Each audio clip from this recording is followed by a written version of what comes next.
عن ابی ہریرہ رضی اللہ عنہ ان رسول اللہ صلی اللہ علیہ وسلم قال الملائکۃ تصلی علی احدکم ما دام فی مصلاہ الذی صلی فیہ ما لم یحدث تقول اللہم اغفر لہ اللہم ارحمہ رواہ البخاری۔ حضرت ابو ہریرہ رضی اللہ تعالی عنہ سے روایت ہے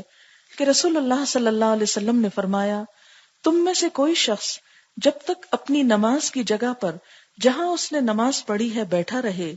اور اس کا وضو نہ ٹوٹے تب تک فرشتے اس پر درود بھیجتے رہتے ہیں اور یوں کہتے ہیں، یا اللہ اس کو بخش دے، اس پر رحم فرما۔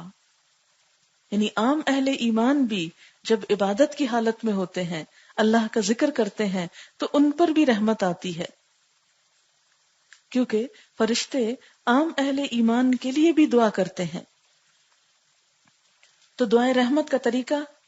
پھر کیا ہے؟ اللہم ارحمہ بھی کہنا اور